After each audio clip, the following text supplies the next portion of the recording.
Una hora para Mario, ni más ni menos, es lo que le ha concedido el artista aragonés Javier Segarra al protagonista de Miguel Delibes. El Teatro del Mercado recupera en clave de comedia al escritor vallisoletano y a su personaje Mario, que contará su versión de los hechos tras haber asistido al monólogo de su mujer Menchu, quien le pidió permiso para airear sus intimidades y sus secretos por los teatros de toda España. Se pregunta el maltrecho difunto ante unos espectadores que asisten a un espectáculo de humor asegurado. Si el año pasado queda lejos, imaginaros los años 60.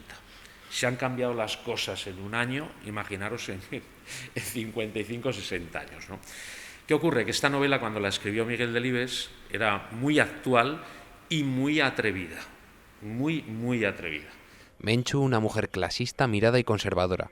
Mario, un hombre progresista, transgresor y ciclista.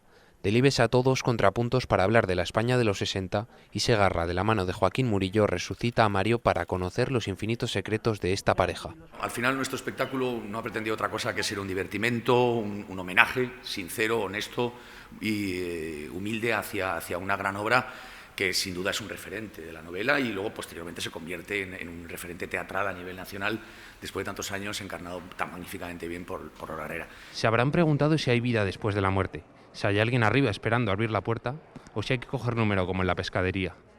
Mario ha esperado más de 50 años para responder esta pregunta.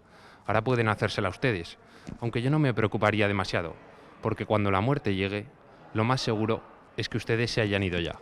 Una hora para disfrutar y para reírnos de nosotros mismos, y una hora para invadir el teatro con humor, canciones y razones de Mario, que también las tiene.